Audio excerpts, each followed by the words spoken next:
Então, boa noite a todos. Dá início aqui a mais uma aula da disciplina de História do Pensamento Econômico. Essa aula é relativa ao dia 15 de junho, terça-feira. Então, após essa aula aqui, eu vou ficar devendo somente uma aula para vocês, né? Que é a aula do dia 18, já que a gente está gravando no dia 18 de junho. Isso para a turma 1. E essa aula é síncrona para a turma 1. Para a turma 2, trata-se de uma aula assíncrona, também referente ao dia 15 de junho. Na aula de hoje, nós vamos terminar a discussão sobre o pensamento econômico de Karl Marx. Já comentei com vocês que eu só vou abordar aqui nessa disciplina a teoria do valor, porque tem uma disciplina, Economia Política 1, que no qual o programa, né, se baseia no Capital, que é a principal obra de Marx. Então, até para poder a gente explorar um pouco melhor outras teorias, né, outros autores, então a gente vai resumir a nossa discussão à teoria do valor de Marx, né, que é, digamos assim, o pilar fundamental da sua teoria econômica, como eu havia argumentado na aula anterior.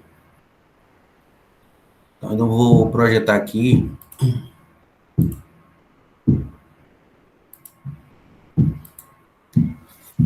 a minha janela para vocês, a minha tela, quer dizer. Quero perguntar o seguinte a vocês: vocês receberam a aula referente à primeira parte da aula do pensamento econômico de Marx? Vocês receberam?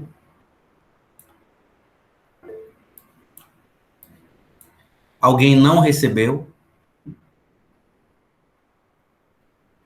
Então, ótimo. Então, todos receberam.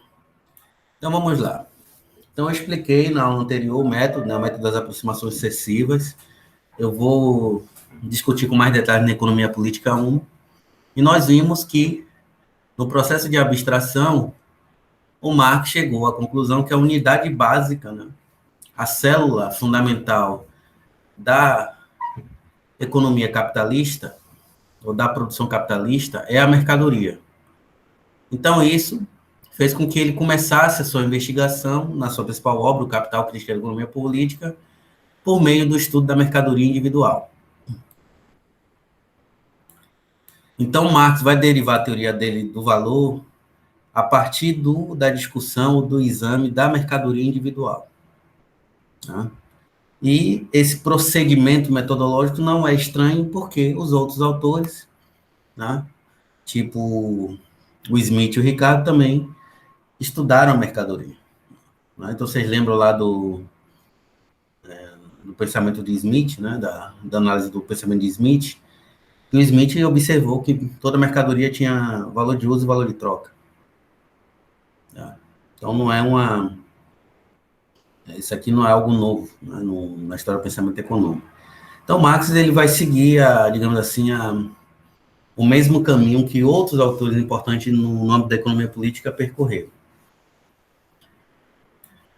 Então, no livro Primeiro Capital, a primeira observação que ele vai fazer, né, a partir do estudo da mercadoria, é que toda mercadoria sempre tem um duplo aspecto.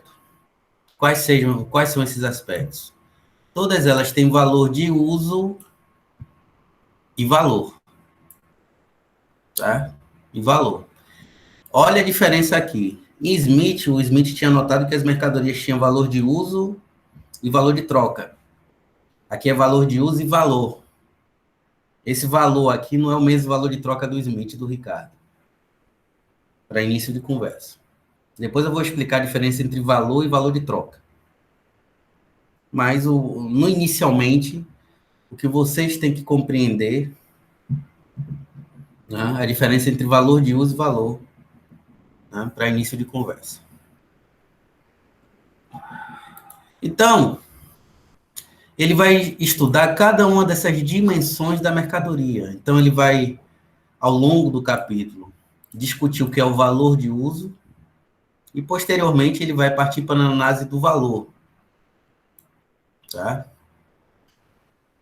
Então, ao discutir o valor de uso, ele observa que o valor de uso tem a ver com a utilidade da mercadoria. Tá? O que isso significa? Todo produto do trabalho que é produzido, né, em condições capitalistas,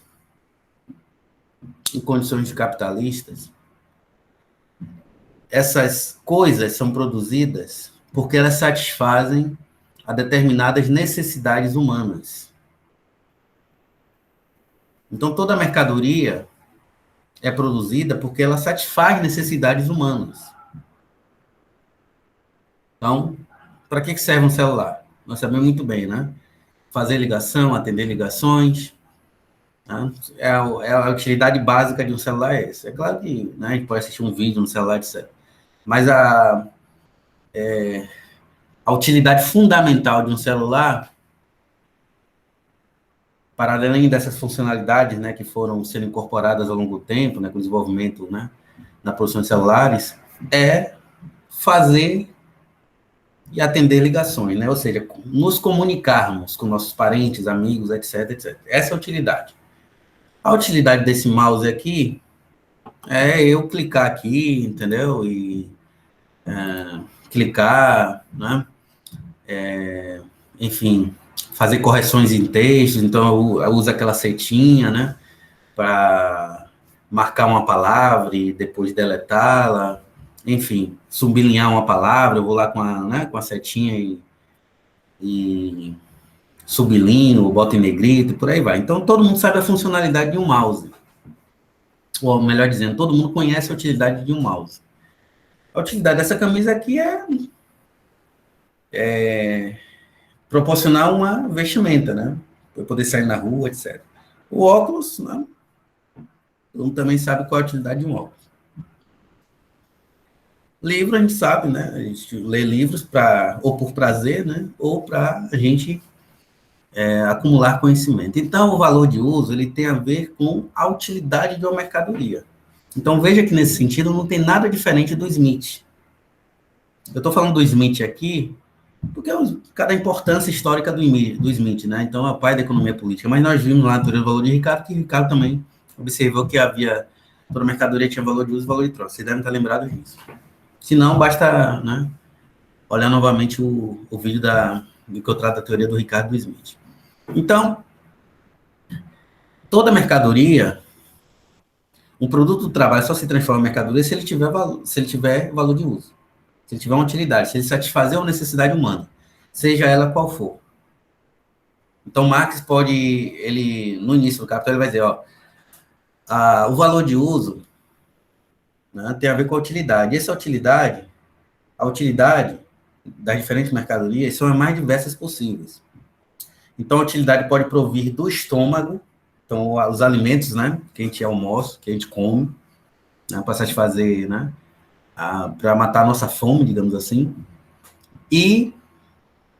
ou uma necessidade que pode também provir das nossas fantasias.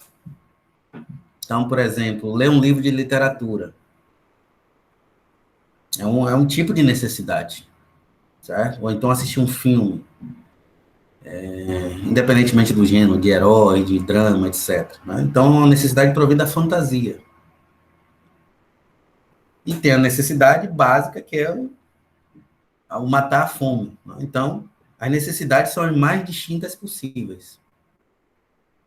As mercadorias são produzidas para satisfazer as necessidades né, as necessidades múltiplas que o ser humano tem.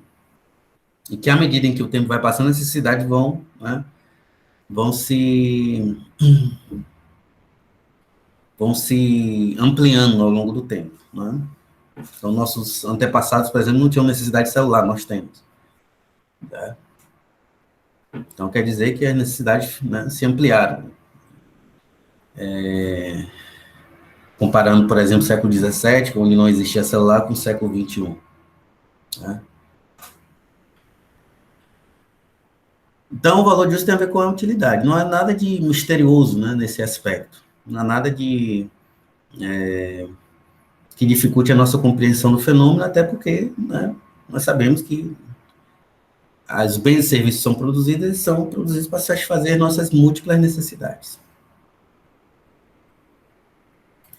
Então, do ponto de vista do valor de uso, o Marx entende que o valor de uso corresponde ao conteúdo material da riqueza. Por que conteúdo material da riqueza? O que é riqueza? Né? O que é riqueza do ponto de vista da economia política? A riqueza tem a ver o quê? Com a capacidade de produção. Um país rico é um país que tem um aparelho produtivo extremamente sofisticado e complexo. Então, a riqueza de um país se mede pela sua capacidade de produzir riqueza.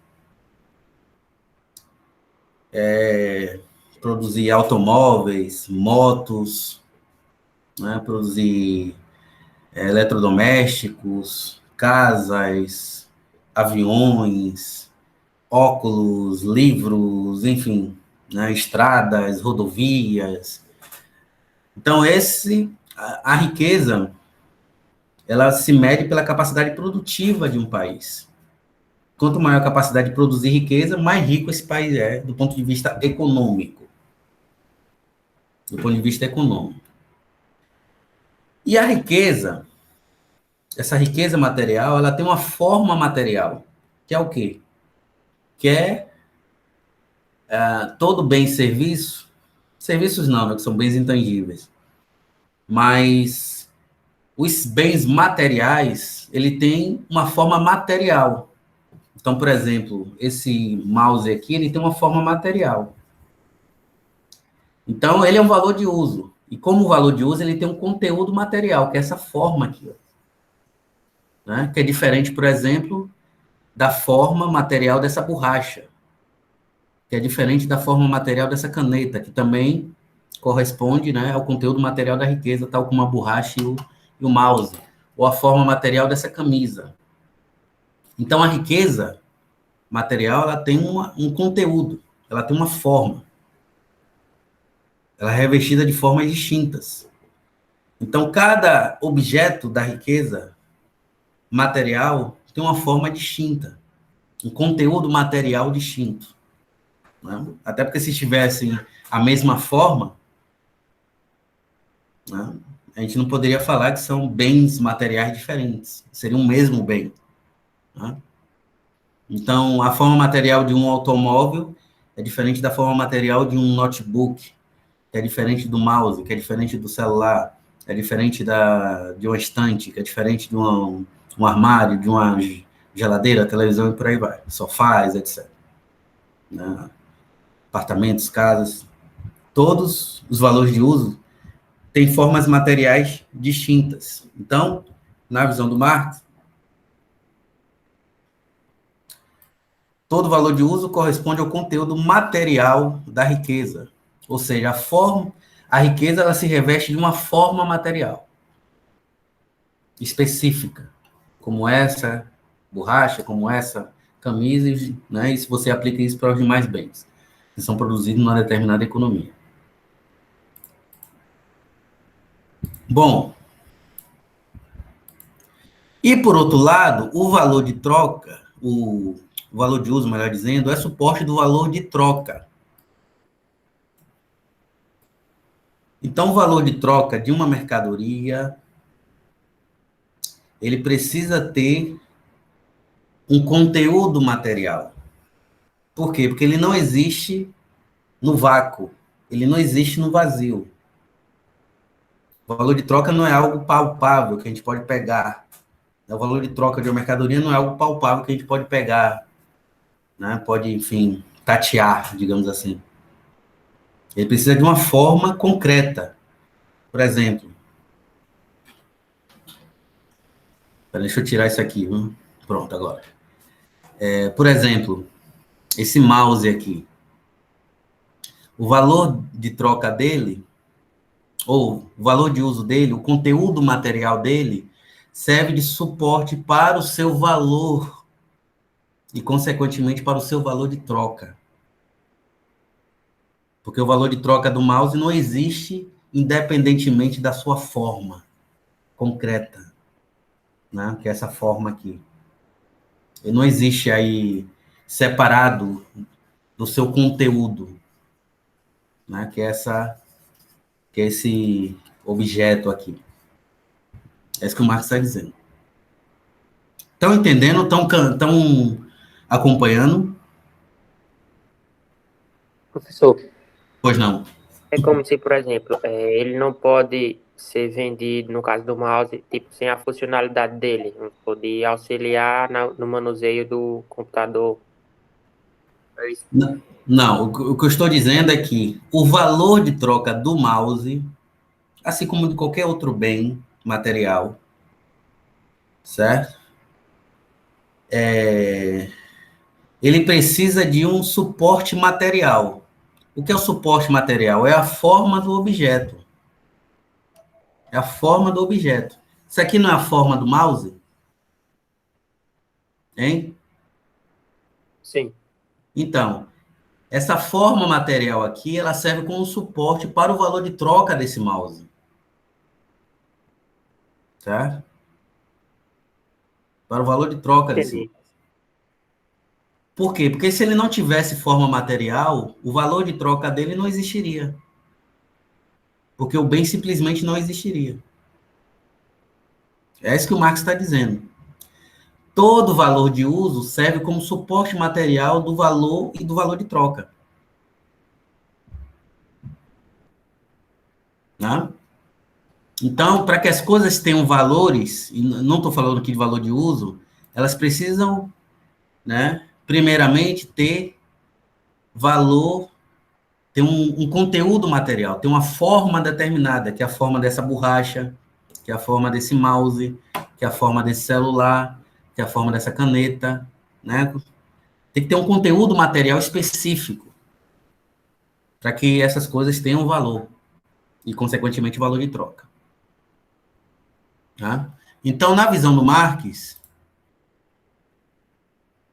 todo valor de uso que tem um conteúdo material específico serve como suporte do valor de troca.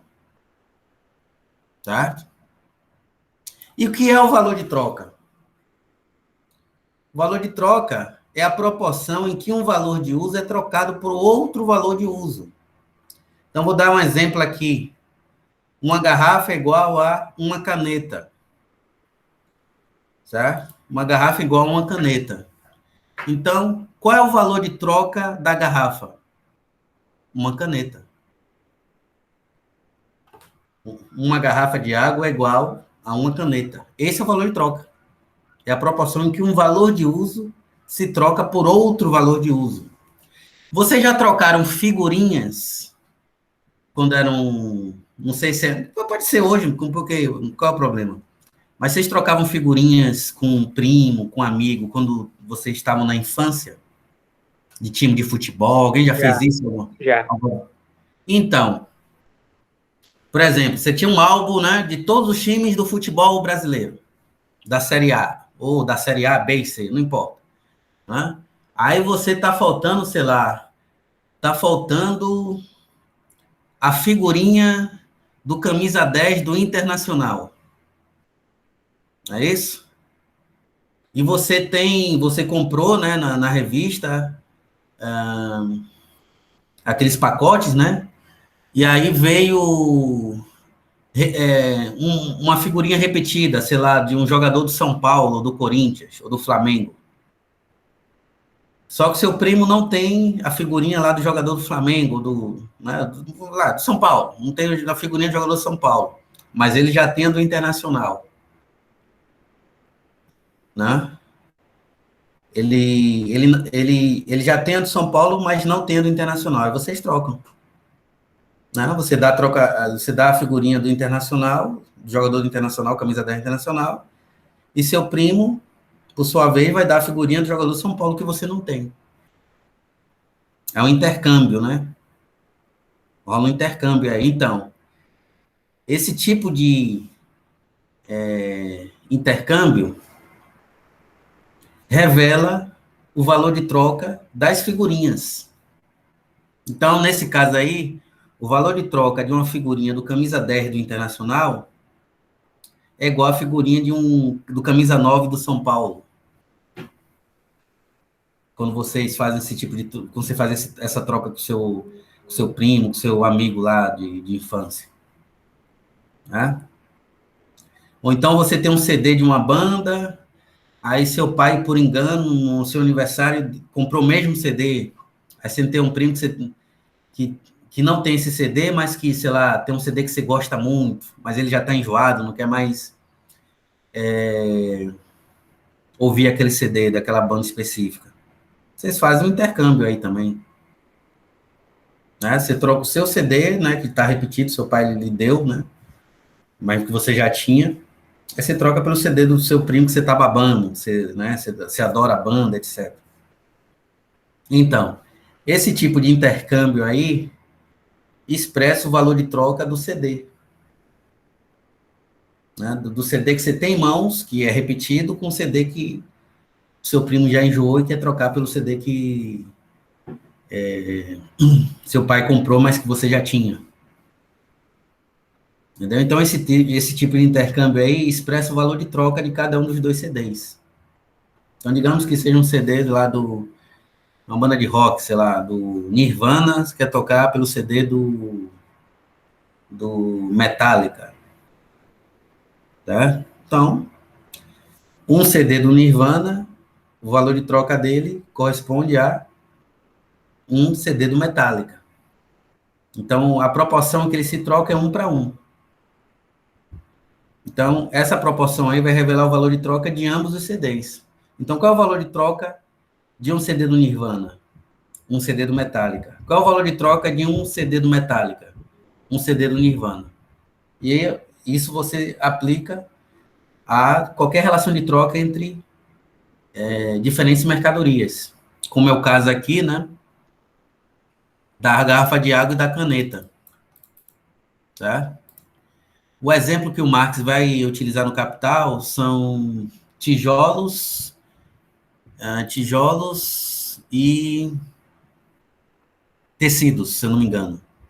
Agora eu não vou me lembrar, não. Não vou me lembrar, não. Mas quando vocês lerem lá, vocês vão... Certo? Não, linhos... É linho e tecido. Agora me lembrei. É linho e tecido. É linho e tecido? Acho que é linho e tecido. Não, linho e casaco. Pronto. Linho e casaco. Agora que eu me lembrei. Linho e casaco. São duas mercadorias diferentes. Tá? São duas mercadorias diferentes. Aí lá tem a proporção que elas se trocam. Aí, com base nesse exemplo, linho e casaco, ele vai fazer toda essa... Vai explicar, né, os conceitos de valor de uso, valor e valor de troca. Tá? Então, ele vai descer as minúcias na análise. Ok? Então, o valor de troca é a proporção em que o valor de uso é trocado por outro valor de uso.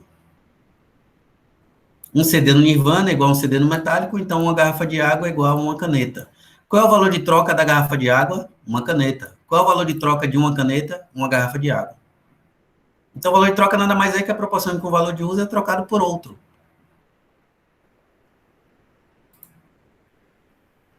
Tá? Essa é a questão. E aí, com base nessas observações iniciais, ele vai formular a pergunta central do capítulo, que é a seguinte: o que fundamenta a relação de troca entre duas mercadorias, sejam quais forem as mercadorias que estiverem sendo, né, trocadas? Não importa se é CD, não importa se é figurinha, figurinha desses álbuns de colecionadores, né, de times, etc. Não importa se é linho e casaco, que é o exemplo que ele utiliza no Capital. Não importa se é carro e casa. Né? As mercadorias, elas são trocadas. Mas o que é que fundamenta essa relação de troca? Né? Qual é o elemento comum que permite que as mercadorias sejam trocadas sob determinadas proporções, ou em determinadas proporções? como o caso de uma garrafa de água igual a uma caneta. Então, esse problema é o que despertou ao longo, né, da história da economia essa pergunta simples que deu origem a diferentes teorias do valor, tá? Na qual a gente pode identificar dois campos principais, que é a teoria do valor-trabalho, Smith, Ricardo e Marx, e a teoria do valor-utilidade, que começa lá com Bentham, com Nassau Sênio, que ele já viu, e os teóricos neoclássicos, os autores neoclássicos. Então, você tem dois campos distintos que tentam responder essa questão. Primeiro, você tem a teoria do valor-trabalho, é um campo, o outro é a teoria do valor-utilidade. O Marx, ele pertence ao campo da teoria do valor-trabalho. Certo? Pertence ao campo da teoria do valor-trabalho. Mas vamos tentar observar como é que ele vai responder essa questão fundamental, né? Então, a questão central no capítulo é essa: o que fundamenta a relação de troca entre duas mercadorias? Então, qual é a primeira coisa que Marx vai observar? Ora, duas coisas diferentes só podem ser trocadas, intercambiadas, se elas tiverem algo em comum. Tá? Se elas tiverem algo em comum. Então, duas coisas diferentes só podem ser trocadas, comparadas, se elas tiverem algo em comum. Isso não é estranho, não, pessoal. Isso é algo comum. Não só na economia, mas para, enfim, diferentes campos da ciência. Vou dar um exemplo. Vou dar um exemplo bem simples. Imagine que vai comparar dois seres humanos, duas pessoas, dois homens, ou um homem e uma mulher, ou duas mulheres. Dois homens são diferentes entre si, certo? Mas é possível fazer comparação entre esses dois homens? É. Mas a comparação só é possível se existir algo de comum entre eles. Então, por exemplo, eu posso chegar aqui e tentar fazer uma comparação entre eu e, sei lá, o Leandro Jorge, ou Rodson, ou Gabriel dos Santos, ou Arthur. Bom, mas para fazer essa comparação é preciso o quê? Que haja algo em comum entre nós. Tá? Que haja algo em comum. O que é esse algo em comum, professor? No caso da comparação entre dois seres humanos, entre duas pessoas. Altura, por exemplo. Arthur, você tem altura? Eu também tenho altura, Arthur. Nós não somos diferentes? Do ponto de vista material, né? Cabelo diferente, rosto diferente, não é isso? Mas apesar disso tudo, Arthur, eu posso fazer uma comparação entre eu e você. Por quê? Porque nós temos algo em comum. Esse algo em comum, por exemplo, é a altura. Você tem vergonha de falar sua altura? Pode falar aí. Só para ilustrar aqui. É 1,69. 1,69. Então, eu tenho 1,85, Arthur. Certo? Então, minha altura é 1,85. Não, 1,84, melhor dizendo, 1,84. A sua é 1,69. Então, isso significa o quê? Que Paulo Sérgio é mais alto em comparação com o Arthur. Né?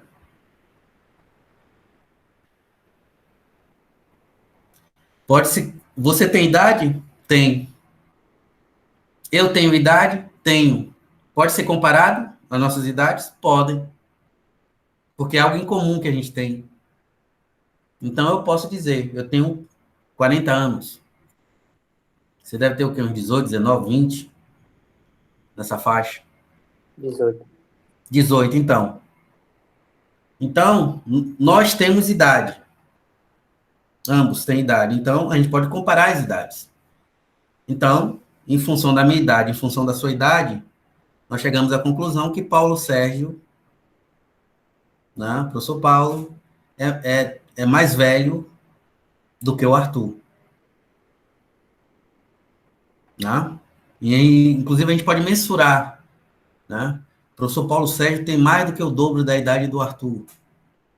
40 para 18. Tá? Mais do que o dobro, né? Se fosse o dobro, seria 36. No caso, eu teria 36. Então, no meu caso, é mais do que o dobro. É o dobro e mais 4, né? 36 e mais 4. Certo? Então, pode fazer a comparação. Arthur também tem peso. Né? Eu também tenho peso. Então, nós temos algo em comum também, que é o peso.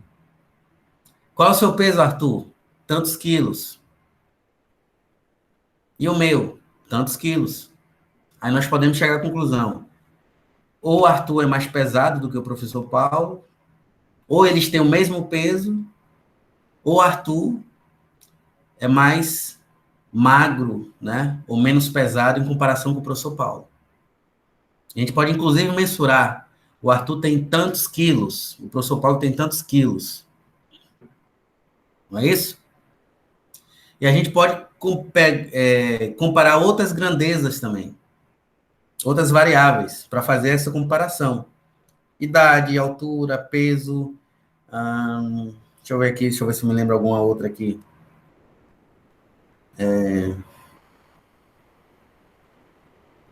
Rapidez, né? Velocidade. Não é isso? Eu tenho velocidade, você também tem velocidade. Né? Então, a gente pode estar numa pista de corrida de atletismo e correr 100 metros. Não é isso? E aí a gente pode chegar à conclusão que o professor Paulo é mais veloz do que o Arthur, então o Arthur é mais veloz do que o professor Paulo. Não é isso? Inclusive, essa velocidade pode ser até mensurada. O professor Paulo corre a tantos quilômetros por hora, em média. O Arthur corre a X quilômetros por hora, em média. O professor Paulo a Y quilômetros por hora. Né? Eu posso me comparar com o Usain Bolt, por exemplo. Com certeza ele é mais veloz do que eu, mesmo depois de aposentado. Né?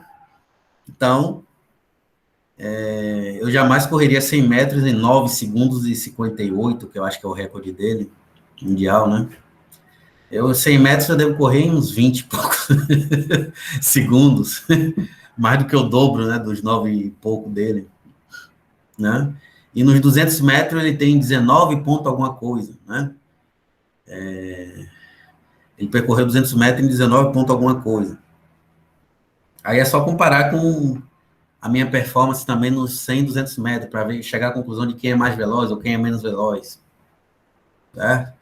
A gente pode comparar também força, resistência, né? Resistência, entre outras variáveis. Então, no mundo mercantil, no mundo econômico, as mercadorias são diferentes entre si. O celular é diferente do mouse, o mouse é diferente da borracha. Então, na visão de Marx, para que essas coisas possam ser comparadas, para que elas possam ser trocadas, é necessário que haja em comum, algo em comum entre elas. Tal como a idade minha e do Arthur, que é algo em comum que a gente tem. Então, a gente pode comparar as nossas respectivas idades, os nossos respectivos pesos, ou altura, ou velocidade, e por aí vai. No mundo econômico é a mesma coisa. No mundo mercantil é a mesma coisa. Então, na visão de Marx, e esse é o principal argumento contra a teoria da volatilidade, o valor de uso não pode ser considerado para esse fim. Então, a utilidade das mercadorias não pode ser a fonte do valor. Por quê? Porque as mercadorias satisfazem diferentes utilidades. Qual a utilidade dessa borracha? Apagar, não é isso? A gente escreve. Qual a utilidade desse mouse? É diferente da utilidade da borracha.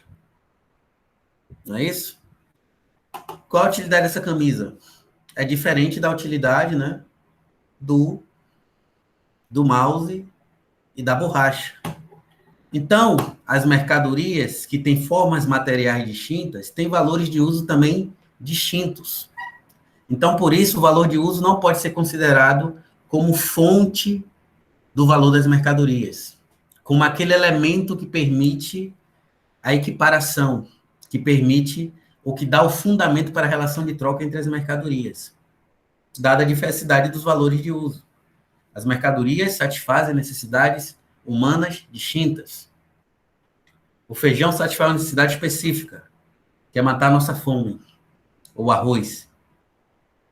A borracha satisfaz uma outra necessidade, que é apagar as coisas, né? Que é apagar as coisas, que escreve alguma coisa errada, a gente vai lá e apaga com a borracha, por aí vai.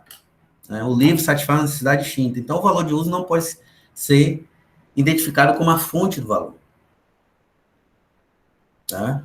Então, por isso que o Marx, os marxistas em geral, inclusive hoje, rejeitam a teoria do valor-utilidade. A utilidade das coisas, das mercadorias, são distintas, o que é óbvio, né? O que é óbvio, né? Você não come borracha. Tô com fome, vou comer borracha. Alguém come borracha? Não, né? Alguém come mouse? Não, né? A gente não come. Que a utilidade dele não é para prover a nossa alimentação. Aí é com feijão, arroz, etc. Pizza, é isso?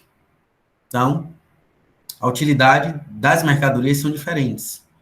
Então, o valor de uso não pode ser considerado como fonte do valor. Então, Marx vai fazer o processo de abstração para tentar identificar aquele elemento que é comum a todas as mercadorias, tal como a idade que é comum a mim e Arthur. Né? Por que que os físicos chegam a grandezas como velocidade, etc., dos corpos? Porque os corpos são diferentes. Aí, pelo processo de abstração, os físicos chegam a essas grandezas, né? Que são propriedades que são comuns aos diferentes corpos, tá? Ou a outras grandezas, densidade, por aí vai, né? Que a gente estuda em física. Aceleração, os corpos em geral têm aceleração, entre outras coisas, densidade. A gente pode comparar a densidade da água com a densidade do óleo de cozinha, né? Para ver quem é mais denso, quem é menos denso, por exemplo, né? Então, tal como os físicos, né, procuram identificar aqueles elementos comuns, né, para fazer comparações entre os corpos, também é necessário identificar o elemento comum entre as diferentes mercadorias, em que pesa o fato delas serem distintas, tanto do ponto de vista da satisfação da necessidade, né, que cada uma possibilita, né, cada mercadoria satisfaz uma necessidade distinta, quanto também do ponto de vista do fato de que essas mercadorias têm formas materiais distintas. Né? Então, a forma material da borracha é diferente do mouse, que é diferente da camisa, que é diferente do óculos, que é diferente da estante, que é diferente do livro, e por aí vai. Então, Marx, tal como o físico, vai buscar abstrair para chegar àquele elemento que seja comum entre as diferentes mercadorias. Qual é esse elemento comum, pessoal, na visão do Marx? Ele vai observar que todas as mercadorias, né, abstraindo-se do valor de uso delas, resta apenas o fato de que todas elas são produto do trabalho humano. Esse é o elemento comum entre as mercadorias. É por isso que Smith e Ricardo também chegaram ao trabalho como fonte do valor. Por quê? Porque toda mercadoria tem que ser produzida por intermédio do trabalho humano. Isso aqui alguém produziu. Algum ser humano produziu essa, né, essa borracha. Algum ser humano produziu esse mouse. Algum ser humano, né, produziu esse óculos, ou essa camisa, ou esse armáriozinho branco aqui que vocês estão olhando aqui atrás de mim, à minha esquerda, né? A estante, o livro, o caderno, essa parede branca que vocês estão vendo aí atrás, alguém produziu também. Tudo isso é fruto do trabalho humano, em que pesa as diferenças, né? Tanto do ponto de vista do conteúdo material dessas coisas, né, suas formas materiais, quanto do ponto de vista do tipo de necessidade que elas satisfazem. Então, o elemento comum entre as mercadorias é o fato de que elas são produto do trabalho humano. Daí, seu trabalho, a fonte do valor. Só que Marx, né, é um autor, né, com senso bastante aguçado. Até esse momento da minha exposição, eu cheguei ao ponto em que o Smith e o Ricardo chegaram. Por isso que eles chegaram à conclusão de que o trabalho humano é a fonte do valor. Porque o que resta às mercadorias é o fato de todas elas sendo produzidas pelo trabalho humano. Mas só que aí tem um complicador. Qual é o complicador? Isso que foi Marx que percebeu. Isso, de certa forma, dificultou o posterior desenvolvimento da teoria do valor, tanto para Smith quanto para Ricardo. Vocês concordam comigo que o médico é um trabalhador? Vocês concordam comigo? Sim. Vocês concordam comigo que um pedreiro é trabalhador? Também. Mas como comparar o trabalho de um médico com o trabalho de um pedreiro? Não são trabalhos diferentes? Sim. E os demais concordam comigo? São trabalhos diferentes? Alguém pode responder? São trabalhos diferentes. Ora, se são trabalhos diferentes, então eles não têm um denominador comum, né? O trabalho, né, não seria um denominador comum. Por quê? Porque os trabalhos, existem diferentes espécies de trabalho, ou modalidades distintas de trabalho. Então, uma coisa é o trabalho do médico, outra coisa é o trabalho do pedreiro, outra coisa é o trabalho do sapateiro, outra coisa é o trabalho do dentista, né? Outra coisa é o trabalho do marceneiro. Outra coisa é o trabalho do artesão. São formas de trabalho distintas, então não tem como, né? Os trabalhos aí são diferentes. Então não é essa substância comum, não é esse denominador comum que o Marx, né, vai identificar como a fonte do valor. Como é que ele vai resolver esse problema aí? Ele chegou ao trabalho, mas depois ele percebeu que o trabalho, existem diferentes espécies de trabalho, que a gente chama de profissões, né? Diferentes profissões. O trabalho do médico é diferente do pedreiro, o trabalho diferente da empregada doméstica, que é diferente do trabalho do administrador, que é diferente do trabalho do contador, que é diferente do trabalho do historiador, do marceneiro, do geógrafo, do economista, enfim, do engenheiro, né? São espécies distintas de trabalho. Então, não é esse o denominador comum que ele está procurando, né? Porque você tem que abstrair a ponto de chegar a algo que seja igual para tudo. Nós estamos vendo que o trabalho, você não pode comparar o trabalho do médico com o trabalho do pedreiro, são formas de trabalho distintas. Tá? Então, como é que Marx vai resolver esse problema? E que isso, de certa forma, dificultou a análise, o desenvolvimento posterior da teoria do valor, tanto de Ricardo quanto de Smith. Ele vai observar que o trabalho, ele tem um duplo caráter, ou uma dupla dimensão. Então, existem duas espécies de trabalho. Existem duas espécies de trabalho. Que é a seção que ele fala do duplo caráter do trabalho representado nas mercadorias, que eu pedi para vocês lerem. Já até mandei o capital para vocês, completo, o livro 1. Né? Vejam, o Marx vai identificar duas espécies de trabalho, daí a contribuição dele para o desenvolvimento da teoria do valor, que não foi dada pelo Smith e pelo Ricardo. O Smith e o Ricardo chegaram até aquele ponto, né, no qual eles observaram que o trabalho é comum a todas as mercadorias. Toda mercadoria pressupõe a aplicação de trabalho na sua produção. Então, o Marx vai, para resolver esse enigma, esse problema, né, porque você não pode comparar o trabalho do médico com o trabalho do pedreiro, são espécies diferentes de trabalho, né, então não é a substância comum que ele está procurando, ele vai observar que existem duas formas diferentes de trabalho, ou duas espécies diferentes de trabalho, que é o trabalho concreto e o trabalho abstrato. O que é o trabalho concreto? Trabalho concreto tem a ver com as diferentes espécies ou modalidades de trabalho.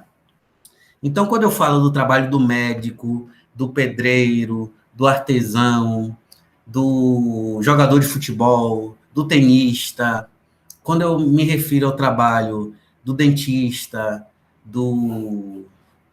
enfim, do cozinheiro, eu estou me referindo ao trabalho concreto. E essa espécie de trabalho está relacionada com o valor de uso das mercadorias. Por quê? Porque a produção de cada valor de uso, de cada tipo distinto de mercadoria, pressupõe a aplicação de um determinado trabalho concreto.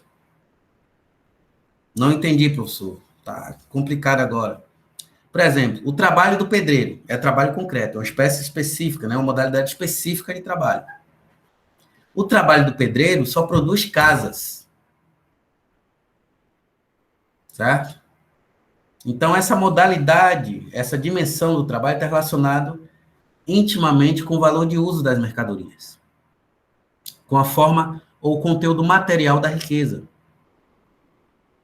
Então, somente com o trabalho do pedreiro que é possível produzir casas, muros, apartamentos, etc. Então, essa forma material específica, que é a casa, que é o apartamento, etc., está relacionado, né, com o trabalho concreto. Esse trabalho concreto, que tem a ver com as diferentes profissões, espécies, modalidade de trabalho, não é a fonte do valor. Não é a fonte do valor. Por quê? Porque eles são distintos. Né? Você não pode confundir o trabalho do médico. E mesmo dentro da medicina, existem diferentes trabalhos concretos. Por exemplo, o trabalho do oftalmologista e o dermatologista. Os dois são médicos. Não são? São médicos. Mas são duas modalidades diferentes. Um trata da pele, o dermatologista, e outro trata do quê? Dos olhos. Se tiver problema no olho, você vai no dermatologista? Não é isso? Você vai no oftalmologista. Se tiver problema na pele, cheio de espinha, vocês são jovens, você vai no oftalmologista? Não. Você vai aonde? No dermatologista, correto? Não? E a gente também pode pediatra, né? Médico pediatra, o otorrino. Lembra que eu tive dor de ouvido? Eu fui no otorrino. Então, mesmo dentro da medicina, você tem diferentes espécies de trabalho. Né? Diferentes trabalhos concretos. Na engenharia, você tem o engenheiro mecânico e você tem o engenheiro civil. Você tem o engenheiro naval. Não é isso? Você tem o engenheiro elétrico. São diferentes trabalhos concretos. Essa modalidade de trabalho, ou essa dimensão do trabalho, que está relacionada intimamente com o valor de uso, né? Porque cada trabalho concreto produz uma espécie diferente de mercadoria, né? Uma espécie diferente de valor de uso, não é a fonte do valor para Marx. Não é a fonte do valor. Bom, se não é o trabalho concreto, então, a única fonte do valor, a única espécie de trabalho que é comum a todas, na produção de toda e qualquer mercadoria, é o trabalho abstrato. É essa outra dimensão do trabalho. É o trabalho abstrato. O que é o trabalho abstrato? para ele ser fonte de valor, essa é a condição.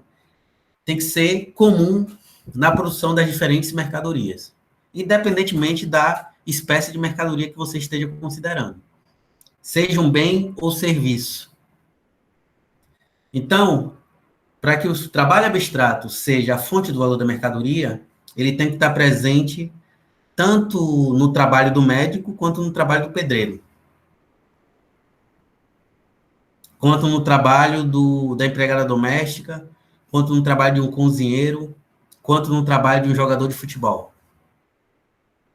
Também no trabalho, sei lá, de uma enfermeira, de um engenheiro, independentemente da natureza da espécie de trabalho concreto. O Marx vai identificar como a fonte do valor o trabalho abstrato. Por que o trabalho abstrato? Porque ele está presente na produção de todas as mercadorias, independentemente da espécie de mercadoria que você esteja considerando. Ah, professor, mas o que é esse bendito desse trabalho abstrato? Né? Que abstração é essa? Né? Que abstração é essa? O trabalho abstrato, pessoal, trabalho abstrato nada mais é, né, do que a energia, o dispêndio de energia física e intelectual que é requerido na produção das diferentes mercadorias, ou das diferentes espécies de valores de uso. Então, na produção de riqueza, certo? Todos os trabalhadores, todos os diferentes tipos de trabalhadores, despendem energia na produção, derramam suor, despendem energia tanto física quanto intelectual na produção, seja do mouse, seja da camisa, seja do celular, seja do óculos. Então, o trabalho abstrato, que é esse dispêndio de energia, está presente na produção de toda e qualquer espécie de valor de uso. Certo? Então, tem alguém que trabalha aqui? Só para eu citar como exemplo. Quem é que trabalha aqui? Eu. Então, você trabalha, Arthur. No final do dia, quando você chega do trabalho, você não chega cansado? E sabe por que você chega cansado? Porque você despendeu energia, tanto física, né? Você despendeu energia, tanto física quanto intelectual. Isso é válido tanto para o seu trabalho, independentemente do seu trabalho, quanto é também válido para o meu trabalho. Quanto também é válido para o trabalho do médico, do engenheiro, do enfermeiro. Né? Então, todo trabalhador, independentemente da espécie de trabalho, né, do tipo de atividade econômica, despende energia física e intelectual. A energia física é o gasto né, é a força, né? É o gasto por exemplo, a gente se utiliza da nossa força para carregar objetos, não é isso? Então, a gente despende, né? A gente derrama suor todo dia na execução do nosso trabalho. E qual é a energia intelectual? E o que é energia intelectual aí? É o fato de que toda atividade laboral pressupõe também, né, o nosso dispêndio de energia, o uso da nossa capacidade cognitiva, certo? Então, por exemplo, quando eu vou dar aula para vocês, eu sempre penso a melhor forma de como eu vou apresentar os assuntos, entendeu? Como é que eu vou organizar a apresentação de cada assunto, etc, etc.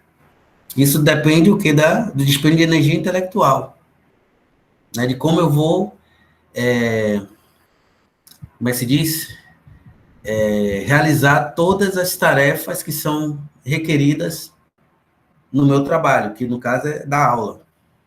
O pedreiro também, quando ele vai produzir um muro, ou vai construir uma casa, né, ou vai rebocar uma casa, ele também, além de despender energia física, né, porque ele está derramando suor, né?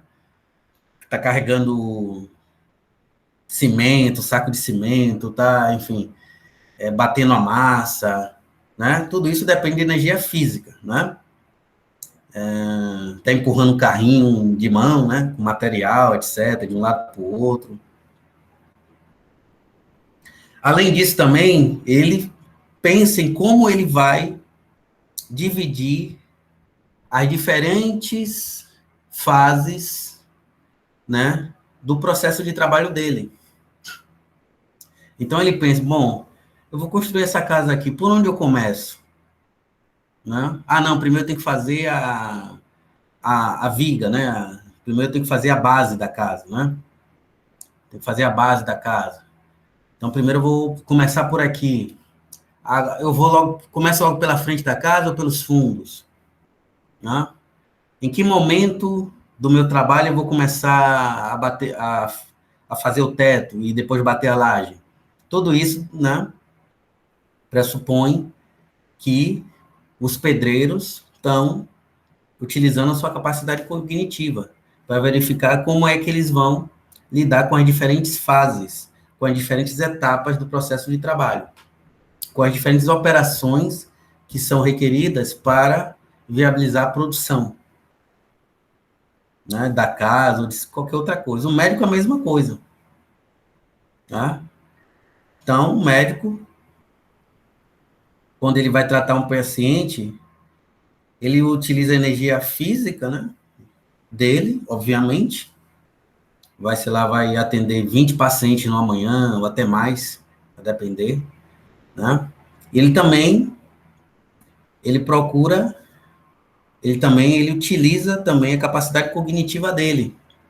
Por exemplo, ele vai discutir com os colegas o problema do paciente, com base nos dados, né, dos exames. Ele vai verificar qual é o melhor diagnóstico possível para curar aquela doença e por aí vai. Aí discute com os colegas. Tudo isso depende do quê? Da capacidade cognitiva. Tá? Então, ele vai examinar o paciente, com base, né, nos exames e com base no próprio...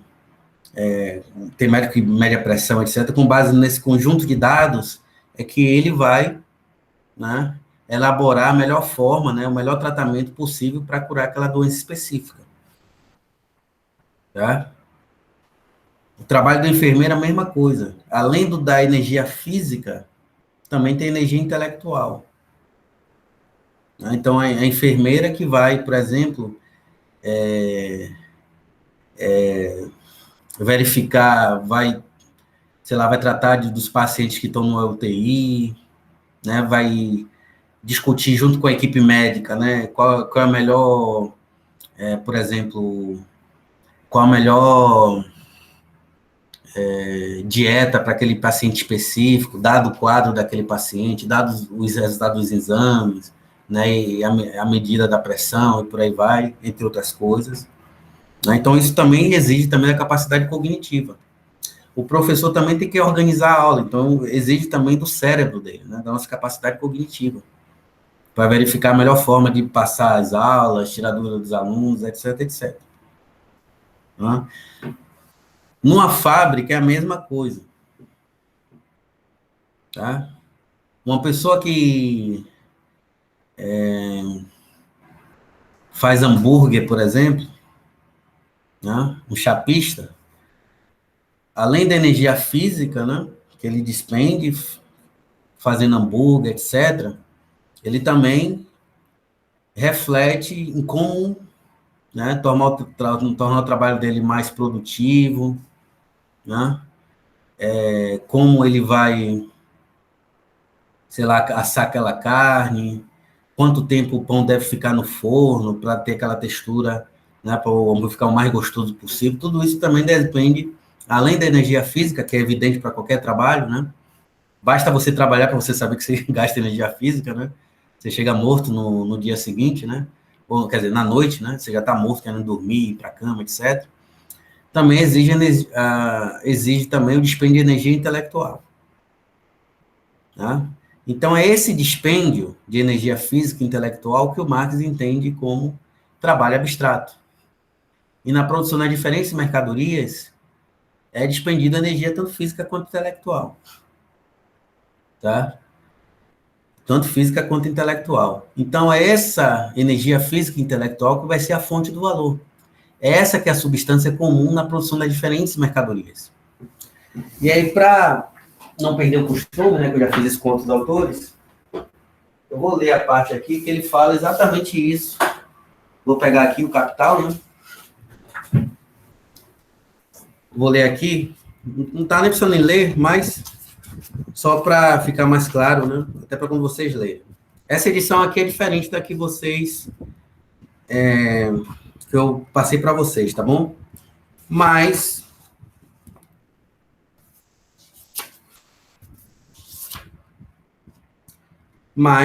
a que eu mandei também é muito boa. É casaco e linho mesmo. Casaco e linho mesmo, as duas mercadorias, né, que ele utiliza para fazer a discussão. Ó, essa variação de forma do trabalho, mesmo que não possa se dar sem atritos, tem necessariamente de ocorrer. Ele falou do trabalho concreto, tanto na produção de linho quanto na produção de casacos. Né? É o trabalho do alfaiate que produz o casaco. É o trabalho do fiandeiro que produz o linho. Então, são trabalhos concretos distintos. Mas eu não vou, né, voltar toda... Não vou ler tudo que ele tinha escrito aqui.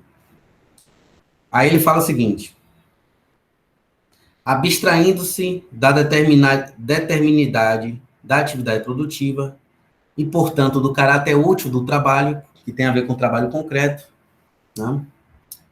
Resta o fato de que ela é um dispêndio de força humana de trabalho, dispêndio de energia. A alfaiataria e tecelagem, que é o exemplo, né, que produz tanto casaco quanto linho, embora atividades produtivas qualitativamente distintas, são ambos dispêndio produtivo de cérebro, que foi o que eu expliquei para vocês, músculos, nervos, mãos, etc., humanos, e nesse sentido, ambas são trabalho humano. Elas não são mais do que suas formas diferentes de se despender força humana de trabalho. No entanto, a própria força humana de trabalho tem de estar mais ou menos desenvolvida para poder ser despendida desse ou daquele modo. Mas o valor da mercadoria representa unicamente trabalho humano, dispêndio de trabalho humano. Aqui não é mais trabalho concreto. Esse dispêndio de energia. Ora, assim como na sociedade burguesa, um general ou um banqueiro desempenha um grande papel, ao passo que o homem comum desempenha, ao contrário, um papel muito miserável, né? O mesmo ocorre aqui com o trabalho humano. E aí ele vai seguir na análise, certo? E no finalzinho aqui, no último parágrafo, né, dessa sessão que eu mandei para vocês, ele diz assim: todo trabalho é, por um lado, dispêndio de força humana de trabalho em sentido fisiológico. E graças a essa sua propriedade de trabalho humano igual, ou abstrato, por isso que é trabalho humano abstrato, ele gera o valor das mercadorias. Então, o trabalho humano abstrato que é a fonte do valor das mercadorias. Por outro lado, todo trabalho é dispêndio de força humana de trabalho numa forma específica, determinada a realização de um fim. E nessa qualidade de trabalho concreto e útil, ele produz valores de uso. Então, o trabalho concreto não somente produz valores de uso, mas não produz valor. Então, a fonte do valor vem do trabalho humano abstrato, como ficou claro aqui na leitura, né? Voltando.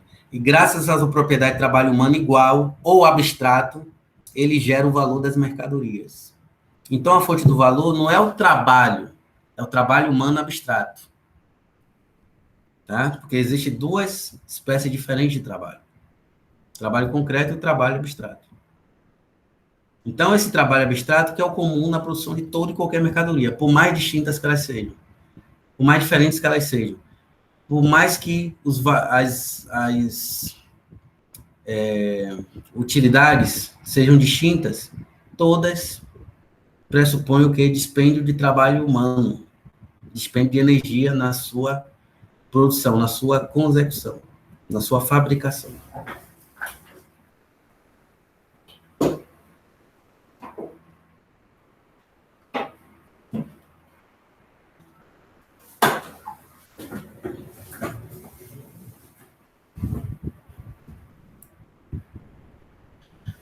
Então, concluindo, né, a discussão, o Marx vai argumentar que o trabalho útil ou concreto ele está relacionado intimamente com o valor de uso. Tá? Então, ele não produz valor, mas apenas valores de uso. Claro, cada mercadoria específica pressupõe uma modalidade distinta de trabalho. O médico não produz casas, quem tem que produz casas é o pedreiro. Então, esse valor de uso específico à casa pressupõe o trabalho concreto do pedreiro, o trabalho útil do pedreiro.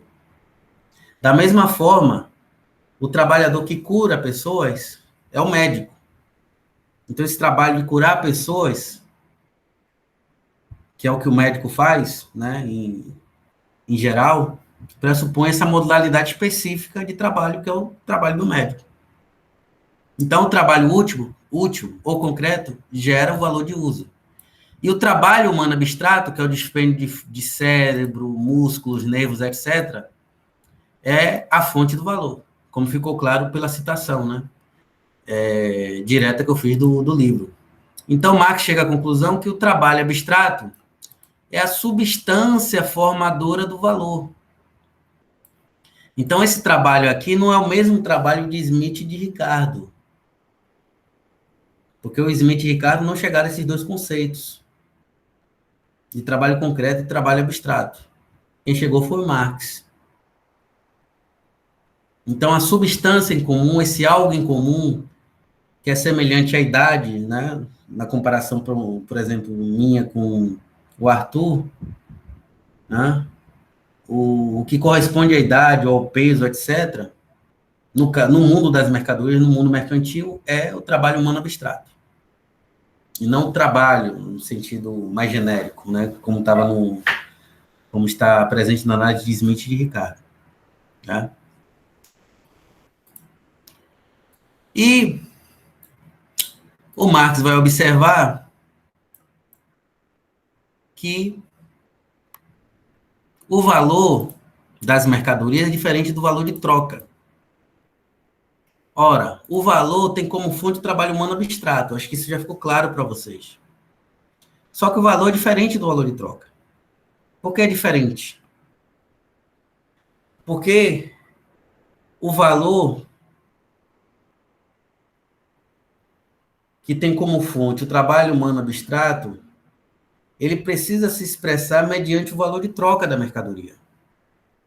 Então, por exemplo, esse mouse foi produzido como mercadoria, ou seja, foi produzido para a venda, não para o consumo do produtor, daquela pessoa que o produziu. Então, o trabalho humano abstrato aplicado na produção dele, que é a fonte do valor dele. Mas esse valor só se expressa através do valor de troca. Por exemplo, quando eu comparo o valor de troca do mouse com uma caneta, aí o valor se expressa numa magnitude específica. Aí ele se torna valor de troca. Tá? Se torna valor de troca. Então, por exemplo, esse mouse está uns R$40, essa caneta está uns R$2. Então, o mouse, segundo esse exemplo aqui que eu estou dando, é igual a 20 canetas da Bic azul. Então, qual é o valor? O mouse que tem valor, qual é o valor de troca dele? 20 canetas da Bic.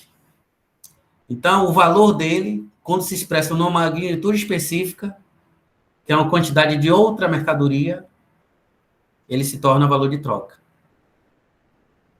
Certo? Ele se torna valor de troca. Ah, professor, por que você não está falando de preço? Vou tentar adiantar aqui, mas eu não vou chegar porque a gente vai ver isso em economia política. O preço é quando o valor se expressa na mercadoria monetária, ou seja, na mercadoria dinheiro. Não? A mercadoria que é dinheiro por excelência é o ouro. Então, se o valor desse mouse fosse expresso em barras de ouro, aí ele teria um preço.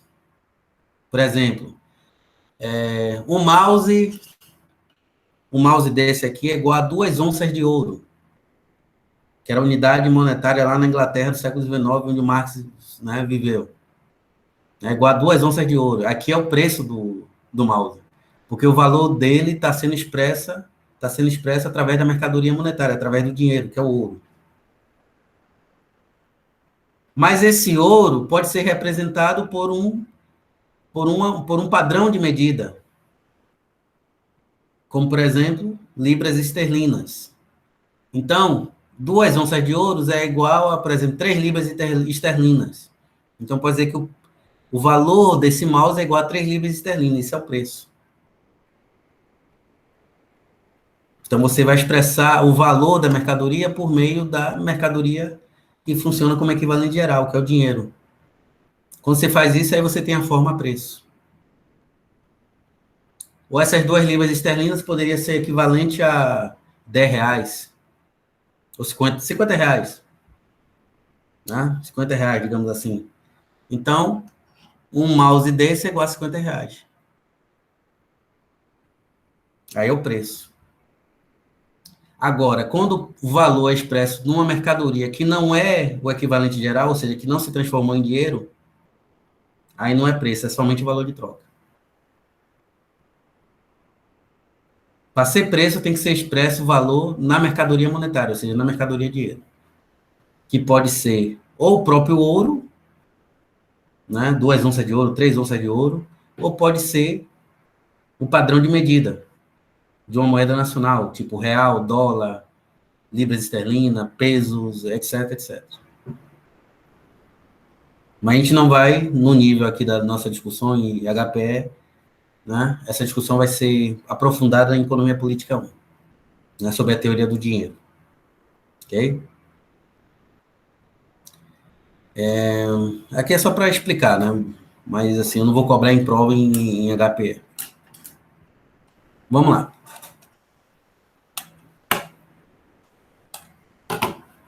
Então, o valor de troca é isso, né? Quando o valor é expresso numa mercadoria diferente da mercadoria no qual a gente quer expressar o valor de troca. Como, por exemplo, um mouse é igual a 20 canetas da Bic. Então, qual é o valor de troca do mouse 20 canetas da Bic? Então, isso que é o valor de troca. O valor de troca é a forma de expressão do valor das mercadorias. É a forma como o valor se expressa, objetivamente. Então, o valor de troca entre duas mercadorias nada mais é do que a forma de manifestação do valor. Tá? Então, o valor sempre vai se manifestar através do valor de troca. E aí, o Marx vai responder outra questão interessante de como se mede a grandeza do valor das mercadorias. Ora, a grandeza do valor só pode ser medida pela quantidade de trabalho humano, trabalho abstrato contido na produção das mesmas. Né? Então, toda mercadoria pressupõe aplicação de trabalho abstrato, despende de energia. Então, o valor das mercadorias, né, vai ser mensurado de acordo com a quantidade desse trabalho humano abstrato que foi aplicado na produção das mesmas. É isso que vai me permitir mensurar o valor delas. Então, por exemplo, se eu preciso de 10 horas de trabalho abstrato para produzir esse mouse, né, e o valor dele corresponde a 20 canetas da Bic, quer dizer que eu preciso de 10 horas, né, de trabalho para produzir 20 canetas. Por isso que eles se trocam nessa proporção. Um mouse é igual a 20 canetas da Bic. Né? Ou vocês podem aplicar essa análise para o caso do vinho casado, como está lá no capital. Mas, independentemente da mercadoria, a análise é sempre a mesma. Tá? Então, é a quantidade de trabalho humano abstrato que vai determinar o valor, né, contido nas mercadorias. E ela pode ser expressa em termos de horas, minutos, segundos. Tá? Então, aqui no meu caso específico, eu expressei, né, a quantidade de trabalho abstrato através das horas. 10 horas na produção de um mouse, 10 horas na produção de 20 canetas da Bic. Mas poderia ser 10 horas e 30 minutos, aí já entra os minutos, além das horas. Ou então 10 horas, 30 minutos e tantos segundos. Não se expressa normalmente essa quantidade de trabalho humano abstrato em horas, minutos e segundos.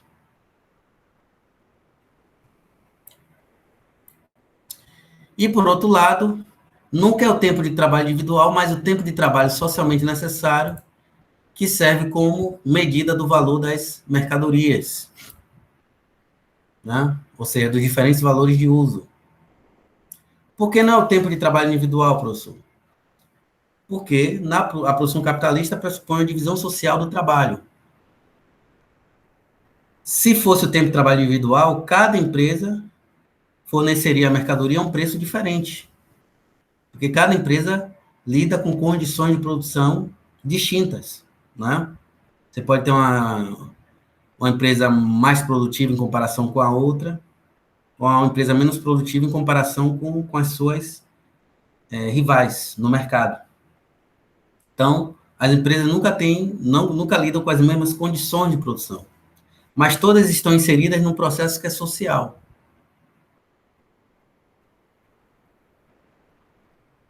Né? Então, a disputa que se dá nos mercados, etc., é um processo social. Como é um processo social, é uma média social, né? É um tempo de trabalho médio, socialmente falando, que é levado em consideração na determinação do valor das mercadorias. Então, o valor do mouse, o valor da caneta ou de qualquer outra mercadoria vai ser determinado pela quantidade de tempo de trabalho socialmente necessário, ou seja, uma quantidade média do ponto de vista social, que vai servir como fundamento para a determinação do valor das mesmas.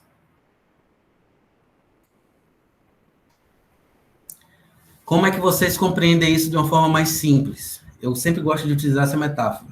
E vou fazer a mesma coisa aqui com vocês. No vestibular, por exemplo, né, tem uma competição para vocês, né, poderem cursar um curso superior, né, na universidade, não é isso? Que é o SISU, correto? Só que esse processo de entrada na Universidade Federal, seja ela qual for, é um processo que se dá socialmente. Então, não é o desempenho individual de vocês que vai servir como nota, né, como fundamento como parâmetro para a entrada ou não de vocês na universidade.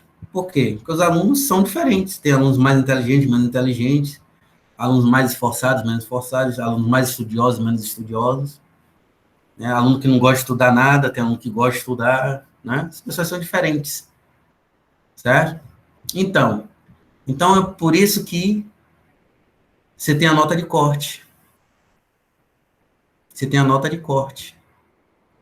Né? Essa nota de corte que é o parâmetro para determinar se você vai entrar ou não na UFES ou em qualquer outra universidade. Então, quem é que vai entrar? São os alunos que obtiveram ou equivalente à nota de corte ou uma pontuação acima da nota de corte. E os alunos que não vão ser aprovados no vestibular são os alunos que tiveram desempenho abaixo da nota de corte. Não é assim que aconteceu com vocês? Com certeza. Ou vocês obtiveram resultado que é exatamente igual à nota de corte ou acima. Né? E a classificação vai se dar, né, de acordo com a pontuação obtida por cada aluno, né, que tem um número de vagas específicos para cada ano. Né? Aí a classificação vai ser feita, né, da maior nota para a menor, dentro daquela quantidade de vagas que é oferecida. Ok? No caso das empresas, a mesma coisa. As empresas lidam com condições de produção distintas, mas elas estão no mercado que é competitivo. Então, existe uma média social, um tempo de trabalho médio. As empresas que produzem acima do tempo de trabalho socialmente necessário, do trabalho médio, do ponto de vista social, elas vão ser eliminadas no mercado. Porque elas lidam com altos custos de produção. As empresas que produzem de acordo com a média social ou abaixo da média social, as empresas que vão se manter competitivas nesse mercado. Tá? Então, quando se fala em tempo de trabalho socialmente necessário, tempo de trabalho socialmente necessário, está se referindo ao quê? A tecnologia média de cada período de produção, né? A produtividade média da força de trabalho, né? Então, é sempre uma média, que serve como parâmetro para a determinação do valor das mercadorias. Isso é válido tanto para o vestibular, né, para determinar a entrada ou não entrada dos alunos nos diferentes cursos universitários, como também é válido para a competição entre as empresas, e também para a determinação do valor das mercadorias. Então, o valor que vai... o valor da mercadoria, ele vai refletir o tempo de trabalho socialmente necessário. Então, o valor desse mouse é determinado pelo tempo, pela quantidade, ou pelo tempo de trabalho socialmente necessário, que é uma média social, requerido para a produção desse mouse. Então, se o tempo de trabalho médio for 3 horas, né? Então o valor desse mouse vai refletir esse tempo médio de 3 horas para a sua produção.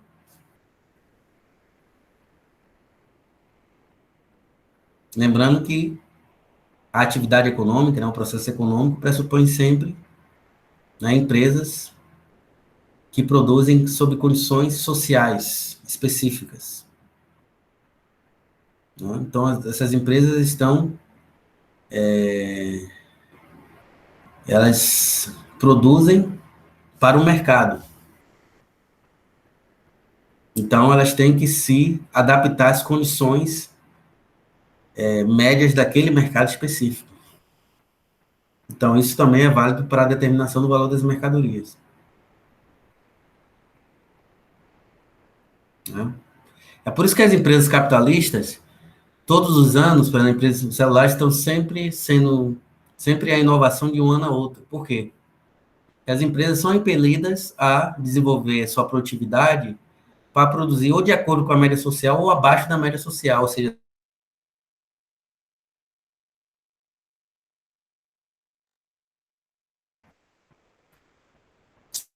serem eliminadas do mercado.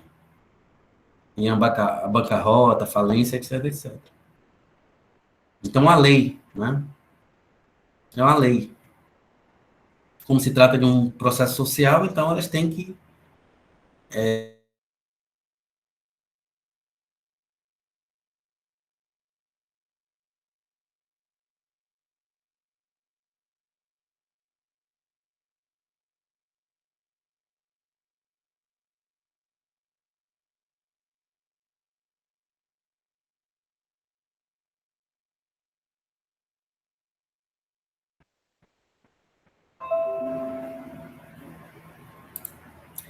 Minha internet caiu. Vocês estão me ouvindo agora? Sim. Então vocês têm que se submeter à nota de corte. Tal como a empresa tem que submeter essa média, né, que é o tempo de trabalho médio, como fundamento do valor das mercadorias. Né? Que elas estão inseridas num ambiente que é competitivo, socialmente falando. Né?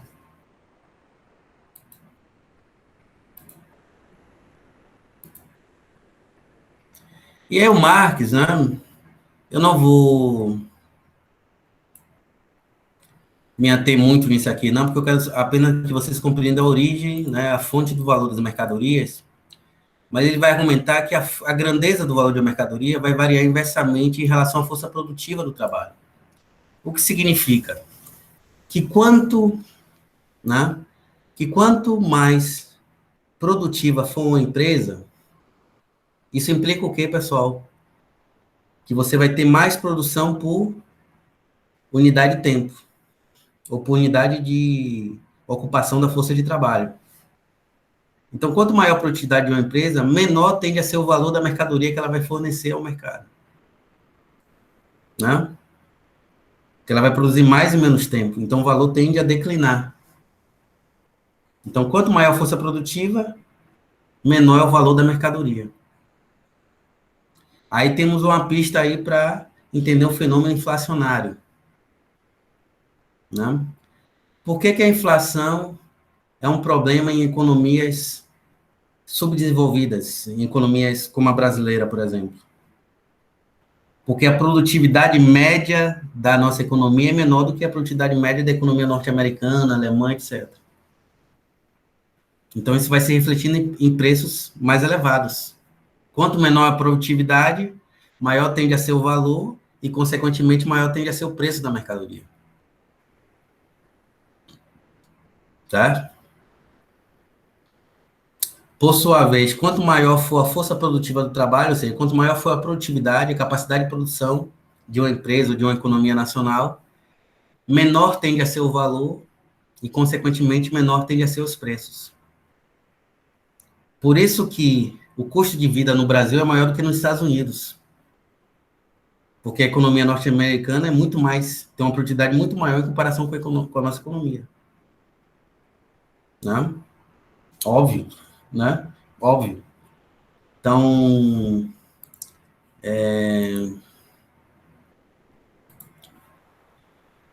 uma vez eu li a entrevista, né? Eu assisti uma entrevista de uma ex-atriz da Globo, que ela falou que as coisas nos Estados Unidos eram muito mais baratas que no Brasil. Por exemplo, quando ela morava no Brasil, não sei se vocês conhecem a atriz Nívia Stelman. Está no YouTube essa entrevista dela. Quando ela morava no Brasil, ela pagava 5 mil de taxa de condomínio.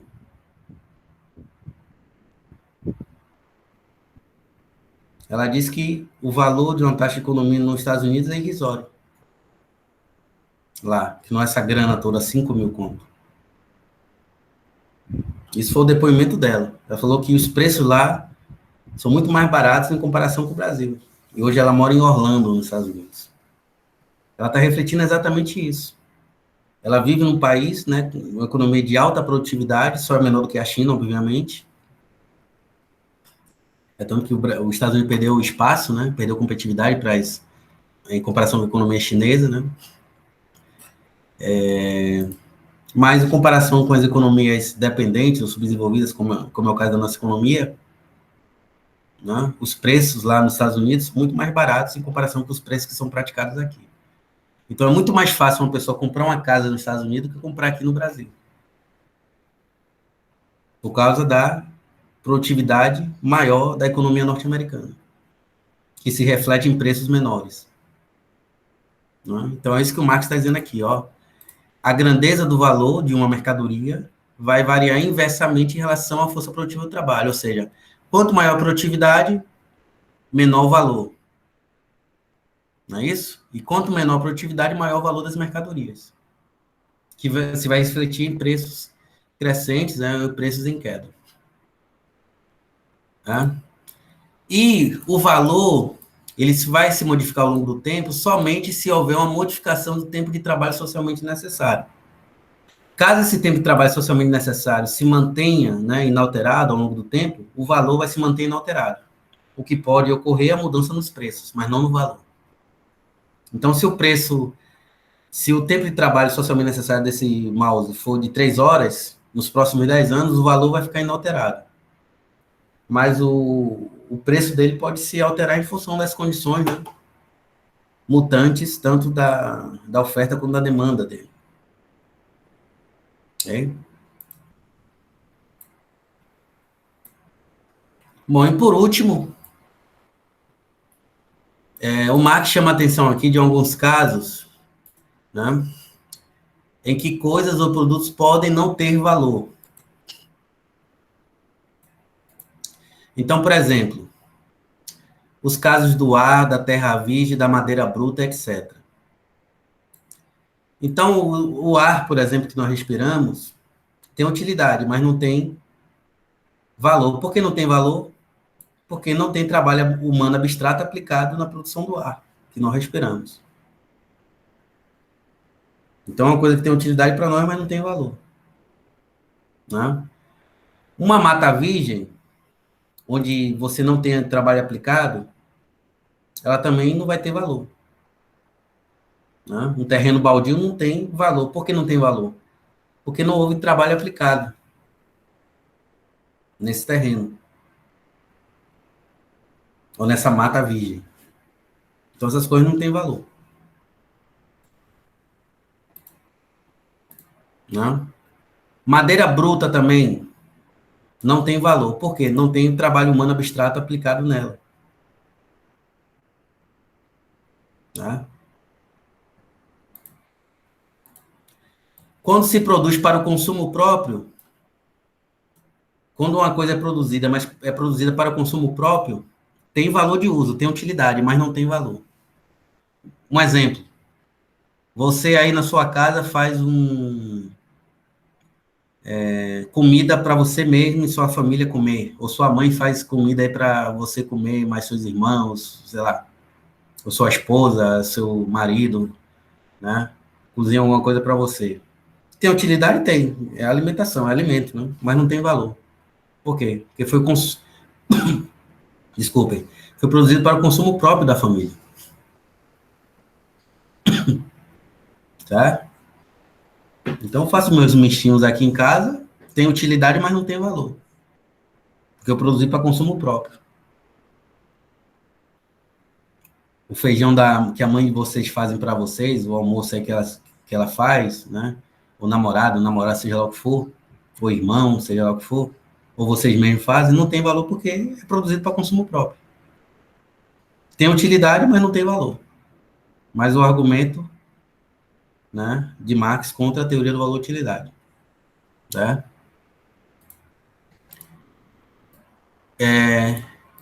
Ele também chama atenção para o caso em que a transferência do produto não é mediada pela troca. Tá?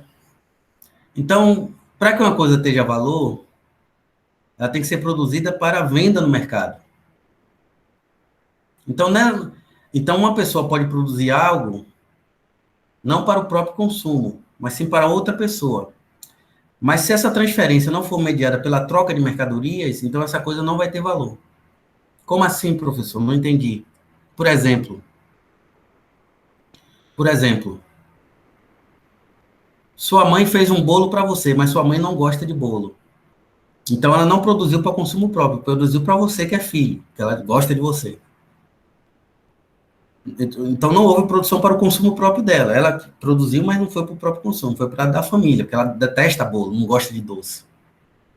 Só que essa troca aí não foi mediada, essa transferência do produto, né, do valor de uso produzido, não foi mediada pela troca. Então esse bolo que ela fez para o consumo da própria família e não para o dela, não tem valor. Tá? Quando seu primo, seu pai lhe dá um presente, ele comprou, mas, né, transferiu o produto para você. Ou quando ele mesmo faz alguma coisa, ele produz alguma coisa e transfere para você. Ou seja, ele não produz para ele próprio, produz para você, para lhe dar de presente, etc. Tá? Digamos que seu pai é um marceneiro, aí fez uma mesa de madeira para você, uma porta para você, e te deu de presente de aniversário. Só que essa transferência não foi mediada pela troca no mercado. Então, esse produto não vai ter valor. Essa mercadoria não vai ter valor, no caso dessa porta aí, por exemplo, que seu pai marceneiro lhe deu como presente. Né? E, última coisa, né, o último dos elementos que não tem valor é a produção de valores de uso inúteis. Então, se o valor de uso não satisfaz uma necessidade social, se não satisfaz uma necessidade humana, ele não tem valor. Apesar de, né, Por quê? Porque ele é algo inútil. É um artigo que não satisfaz a necessidade. Então, vejam que, mesmo Marx admitindo que o trabalho é a fonte do valor, essas mercadorias só vão ter valor, o valor só vai se expressar socialmente se ele servir para satisfazer necessidades. Então, não é que o Marx desconsidera a utilidade, certo? Porque ele chama a atenção que valores de uso inúteis não têm valor. Vou dar um exemplo. Você vende, sei lá, você produz e vende cachorro-quente. Se esse cachorro-quente estiver estragado, ele é um valor de uso inútil. Então, ele não vai ter valor. Porque ele não vai satisfazer uma necessidade humana. Um leite estragado, né? Por exemplo, os produtos perecíveis em geral, alimentos, depois que passa a validade, eles deixam de ter valor de uso, de ter valor, por quê? Porque se tornaram inúteis. Né? Eles não servem mais para o nosso consumo. Leite em pó, líquido, seja lá o que for, feijão, tudo, essas coisas, né? Se passou da data de validade, tornam-se valores de uso inúteis e, consequentemente, não tem valor. Por isso que os supermercados têm que vender, né, essas coisas dentro do prazo de validade delas. Que passou o prazo de validade, elas deixam de ser valores de uso, né? Tornam-se valores de uso inúteis, não servem para satisfazer a necessidade de ninguém. Inclusive, pode até prejudicar, né, a saúde de uma pessoa, né, um leite estragado, etc, não é isso? Então, essas coisas que não têm utilidade mais, uma televisão quebrada, né, a tela rachou no meio, é um valor de uso inútil, então não vai ter mais valor. Tá? Então, esses 4 elementos aqui, né, são exemplo de coisas do produto do trabalho que não tem valor. Terra virgem, madeira bruta, quem produz para consumo próprio, casos em que a transferência do produto do trabalho não é mediada pela troca, e produção de valores de uso inúteis. E com isso a gente fecha a discussão do pensamento econômico de Marx. Certo? E na Economia Política 1 a gente vai, enfim, voltar a essa discussão e nós vamos, obviamente, explorar mais a teoria econômica de Marx, a gente vai estudar boa parte do Capital, né? A lei geral da acumulação capitalista, os processos de concentração e centralização do capital, a teoria do capital de Marx, a teoria da mais-valia. Mas para a nossa disciplina, pelos motivos que eu já explicitei, vamos nos ater apenas à teoria do valor. Com relação à discussão que foi desenvolvida aqui, deu para entender? Está complicado? Como é que é? Muito tranquilo. Alguém teve dificuldade? Oi, professor. Pode falar. Boa noite. Licença. Fica à vontade. Eu percebi, com relação à leitura, especificamente, eu estou me atendo à robustez literária de Marx. Uhum. E eu achei um livrinho hoje, inclusive queria pedir sua permissão, se for interessante contribuir com a compreensão do conteúdo. Eu achei um livrinho do David Harvey, não sei se o senhor conhece. Para ler o Capital? Para entender o Capital. Eu conheço esse livro, né? É um livro indicado, o David Harvey é um marxista famoso, né, etc. Mas eu procuro indicar, certo? O livro do Paul Switzer, que tem em PDF. Chama-se A Teoria de Desenvolvimento Capitalista.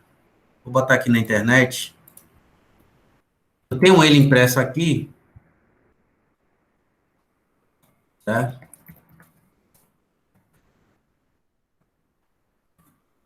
Porque esse livro é muito didático. Você está vendo aí minha página, Luiz? Sim, professor. Consigo ver, sim. Esse livro aqui, ó. Maravilha. Eu acho, tá bom? Tá vendo aí? É só botar o nome em PDF. Eu acho esse livro o mais didático, certo? Eu acho esse livro mais didático. Então aqui, ó, por exemplo, ó, Problema, valor qualitativo. Valor de uso, valor de troca, trabalho e valor, trabalho abstrato, tá vendo? Uhum. Esse livro tem uma linguagem muito didática. O livro do Harvey é bom? É. Mas, em termos de didatismo, eu indicaria esse livro do Paul Suíza. Eu até vou mandar. Você Bacana. quer que eu mande para você, lá, para vocês no cigarro? Acho interessante. Eu vou mandar, né? Mas você pode botar lá no Google, você vê que você acha rapidinho, né? Eu sempre indico esse livro. Inclusive, em Economia Política 1, ele é um livro que eu coloco como um livro de suporte, né? Para quem vai estudar o Capital, tá? O Capital é um livro de, enfim, o Marx utiliza uma linguagem de filósofo, né? Ele é herdeiro da tradição dialética, né, de Hegel, etc. Então, essa linguagem dificulta a compreensão de muita gente, porque ele não se utiliza da linguagem lógico-dedutiva, ele se utiliza da linguagem dialética, que é abordar o objeto em movimento, tá? Então, isso acaba, né, a gente não está muito acostumado com esse tipo de linguagem, então a gente acaba tendo dificuldade. Então, assim, para mim, o melhor livro é o do Paul Suíza.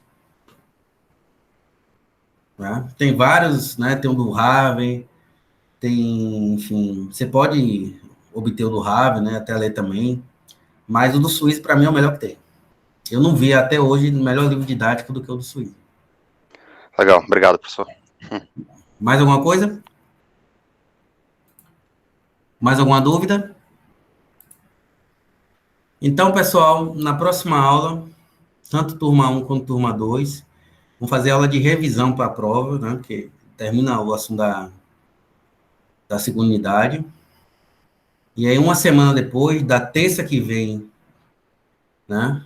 Terça que vem é a aula de revisão. Então, vou ter mais uma semana para vocês corrigirem a prova. Certo? Contando a partir da semana que vem, da terça-feira da semana que vem. Tem feriado terça que vem? Nem sei. Tem? Que dia é terça? É 22, né? Não, tem não, tem não. É 23 e 24 feriado, não é isso, São João? 23 e 24. Então, terça, se eu não me engano, é 22, então vai ter aula. Aula de revisão. Então, o que a gente vai fazer? Fazer uma aula de revisão de todo o conteúdo, tragam dúvidas, né? Vou gravar, inclusive, essa aula e vou mandar para vocês. E uma semana depois, no dia 29, vocês vão ter que entregar a prova. Não, 29 é São Pedro, né? Então, provavelmente, vocês vão ter que entregar na sexta-feira após o São Pedro. A primeira sexta-feira após o São Pedro. Vocês vão ter até mais do que 7 dias. Botem a mão para cima, né? E vibrem. E aí, após a segunda prova, eu vou entregar a primeira, que eu já estou corrigido. Mas eu só entrego depois que vocês fizerem a segunda prova. Ok? Depois do dia da segunda prova. Que todo mundo, né, enviar as provas, no caso. Né? Vocês vão enviar a prova por meu e-mail, então como na primeira prova, né? Então é isso. Posso desligar a gravação? Posso terminar a gravação? Então, bom final de semana a todos. E nos vemos na próxima terça-feira. Tanto a turma 1 como a turma 2.